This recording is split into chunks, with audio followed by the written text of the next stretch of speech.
wabarakatuh. Alhamdulillah wassalatu wassalamu ala Rasulillah wa ba'd. Kaum muslimin yang dirahmati Allah Subhanahu wa taala, sesungguhnya setiap ibadah yang kita lakukan selalu memiliki dua potensi yang selalu beriringan, ibarat dua mata pisau. Kadang ibadah yang kita lakukan itu akan bernilai pahala yang akan kita dapatkan kelak di hari kiamat. Tapi di sisi lain, ibadah yang kita lakukan juga bisa jadi itu tidak akan menjadikan pahala buat kita semuanya. Bahkan naudzubillah min dzalik, justru kita akan dihisab dengan amal ibadah yang kita lakukan. Contoh yang paling sederhana dan insya Allah mayoritas kita hafal adalah ibadah sholat. Sebagaimana yang Allah sampaikan di dalam surat Al-Ma'un, fawailul lil musallin. Maka kecelakaan itu buat orang-orang yang sholat. Alladzina hum an sholatihim sahun, yaitu orang-orang yang lalai dari sholatnya itu. Pertanyaannya adalah bagaimana kaitan dengan ibadah Ramadan yang kita lakukan? Kalau sholat bisa jadi celaka, bisa jadi bahagia dengan sholat. Kalau ibadah saum yang kita lakukan bagaimana? Marilah kita lihat dua hadis Nabi Sallallahu Alaihi Wasallam kaitan dengan ibadah saum. Yang pertama adalah Rasul menyampaikan, rubba shaimin laisa min siyamihi illal ju'. Betapa banyak orang yang melaksanakan ibadah puasa, dia tidak mendapatkan pahala kecuali hanya lapar saja. Dalam sebuah hadis Rasul juga pernah menyampaikan, Rasul ketika naik mimbar, amin, amin, amin. Ketika itu Rasul mengatakan amin sampai 3 kali. Kemudian para sahabat ketika bertanya, ya Rasulullah, kenapa engkau mengucapkan amin sampai 3 kali? Kemudian kata Rasulullah, sesungguhnya malaikat Jibril berdoa dan aku mengaminkan doa malaikat Jibril tersebut. Di antara doa yang dipanjatkan oleh malaikat Jibril adalah bu'dan liman adhaka Ramadan falam yunfar lah. Sungguh rugi, sungguh celaka, sungguh dia termasuk orang yang tidak beruntung bagi orang yang mendapati bulan Ramadan tapi dia tidak mendapatkan ampunan Allah Subhanahu wa taala. Kaum muslimin rahimani wa rahimakumullah. Ibadah Ramadan ibadah yang sangat mulia. Tentu dengan banyak berbagai macam aktivitas kebaikan yang kita lakukan, dengan berbagai macam pahala yang kita lakukan. Tetapi kaum muslimin rahimani wa rahimakumullah, tapi ini pun menjadikan renungan buat kita. Ternyata ibadah Ramadan pun berbahaya juga buat kita semuanya. Ada dua sisi tadi, dua sisi potensi kebaikan dan potensi keburukan. Dan kalau kita renungkan hadis tadi, betapa banyak orang berpuasa tidak mendapatkan pahala kecuali lapar.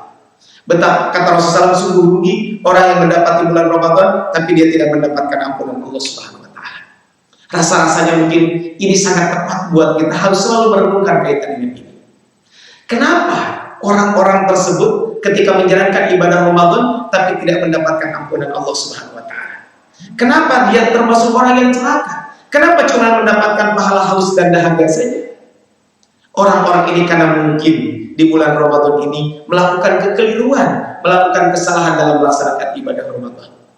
Ada 4 kesalahan minimal yang dilakukan orang menjalankan ibadah puasa. Yang pertama, mereka menjalankan ibadah puasa tapi tidak disertai dengan niat yang ikhlas. Padahal kita tahu dalam hadis yang sangat populer buat kita semuanya, innamal a'malu binniyat. Amal kita itu tergantung niatnya. Artinya adalah amal kita jika niatkan karena Allah pasti akan berpahala. Tapi kalau niat kita bukan karena Allah Subhanahu wa taala, tentu tidak akan menjadikan pahala buat kita semuanya. Maka berpuasa tanpa keikhlasan ibarat sebuah perjanjian tanpa stempel. Ketika kita mengadakan kontrak, perjanjian, kemudian tanpa stempel dan tanpa materai, tentu ini tidak ada artinya. Begitu juga ibadah puasa, tentu ini akan sia-sia. Padahal kaum muslimin rahimani wa rahimakumullah, ibadah puasa itu sesungguhnya harusnya melatih orang untuk bisa ikhlas. Karena kata Rasul dalam sebuah hadis ini adalah hadis qudsi, kullu amali ibni adam lahu illa shaum. Setiap amal anak cucu Adam untuknya kecuali puasa. Fa innahu li, karena ibadah puasa itu untukku, wa ana ajzi bihi, dan akulah yang akan membalas ibadah puasa itu. Sungguh sayang sekali ketika ada orang yang melaksanakan ibadah puasa tetapi ibadah tersebut ternodai dengan keikhlasan. Dia melaksanakan ibadah puasa tapi dia dalam melaksanakannya tidak dilandasi ikhlas karena Allah Subhanahu wa taala. Makanya kaum muslimin rahimani wa rahimakumullah, ini harus selalu kita kuatkan dalam niat kita. Makanya mungkin di antara yang suka melafadzkan niat, nawaitu shauma ghadin an ada'i fardhi syahri ramadan hadisan fardhan lillah. Ibadahnya karena Allah Subhanahu wa taala. Marilah kita selalu merenung apakah ibadah saum kita sudah karena Allah atau belum. Yang kedua, kaum muslimin rahimani wa rahimakumullah, adalah orang yang melaksanakan ibadah puasa tapi tanpa dilandasi dengan ilmu. Tidak tahu mana yang boleh, mana yang enggak, mana yang termasuk rukun, mana termasuk syarat. Mereka melaksanakan ibadah puasa tanpa aturan, atau dia tanpa memahami dengan ilmu yang benar. Akibatnya puasa buat dia begitu rapuh karena tanpa makna. Menyangka dia melakukan sesuatu seolah-olah dibolehkan, padahal ini tidak dibolehkan. Makanya Rasul menyampaikan dalam sebuah hadis, faqihun wahid, seorang faqih, seorang ahli ilmu agama satu orang, asyaddu 'ala syaitan min alfi 'abid, lebih ditakuti oleh syaitan dibanding 1000 ahli ibadah tanpa ilmu. Oleh karena itu, marilah di bulan Ramadan ini kita tingkatkan ilmu kita. Wabil khusus kaitan dengan ilmu tentang ibadah Ramadan dan tentu ilmu-ilmu lain kita tingkatkan. Kenapa? Karena di bulan Ramadan ini adalah kesempatan kita untuk mencari ilmu sangat banyak. Dan di zaman sekarang, apalagi di zaman masa pandemi COVID-19 ini, kajian-kajian tidak dilakukan offline, juga ada kajian offline. Artinya ini bisa kita lakukan dimanapun kita mencari ilmu. Kaum muslimin rahimani wa rahimakumullah, yang ketiga adalah orang yang melakukan kesalahan di bulan Ramadan adalah dia melakukan ibadah puasa hanya menahan diri dari makan, minum, dan hal-hal yang membatalkan ibadah puasa saja. Seolah-olah dia puasa melakukan seperti sudah selesai. Barangkali ini perlu diingat hadis Nabi SAW, man lam yada' qaula zur wal amal bih. Siapa yang tidak meninggalkan perkataan dusta dan dia beramal dengan kedustaan, falaysa lillahi hajatun fi an yada' ta'amahu wa syarabahu, maka Allah SWT tidak membutuhkan dia meninggalkan makan dan minum. Maksudnya adalah orang berpuasa hanya makan dan minum saja dan melakukan hubungan suami istri. Matanya tidak berpuasa, telinganya tidak berpuasa, lisannya tidak berpuasa. Ini tentu adalah harus kita hindari. Kenapa? Karena ibadah puasa itu bukan hanya ibadah tadi, menjaga makan dan minum, tapi seluruh anggota tubuh kita pun kita berpuasa karena Allah Subhanahu wa taala. Kemudian berikutnya adalah yang keempat, dia menjalankan ibadah puasa tapi dengan penuh kemalasan. Dengan dalil naumus shaim ibadah, tidurnya orang berpuasa adalah ibadah. Hadis itu adalah hadis lemah yang pertama. Yang kedua, berbeda dengan kebiasaan sahabat dan Rasulullah SAW. Yang ketiga, kondisi iman meningkat, harusnya semangat ibadah pun meningkat.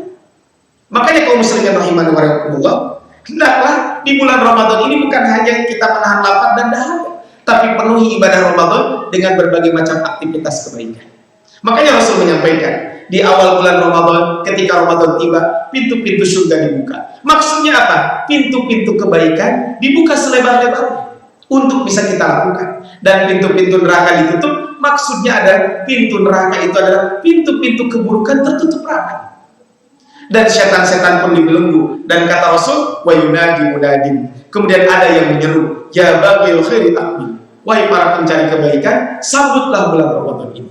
Oleh itu kaum muslimin rahimani wa rahimakumullah, di bulan Ramadan ini jangan hanya berpuasa saja, tapi lakukan yang lain. Tadarus jangan lupa, bersedekah kita lakukan, qiyam Ramadan, tarawih dan lain sebagainya pun kita harus melakukannya. Semoga dengan kultum ini kita terhindar dan kita terhindar dari peringatan Nabi sallallahu alaihi wasallam. Sungguh rugi orang yang mendapati bulan Ramadan tapi tidak mendapatkan ampunan Allah Subhanahu wa taala.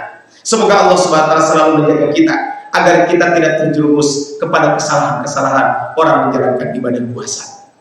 Allahumma taqabbal minna siyamana. Ya Allah, terimalah ibadah puasa kami, wa qiyamana, dan qiyamul lail kami, dan segala aktivitas ibadah kami. Barakallahu fikum. Assalamualaikum warahmatullahi wabarakatuh.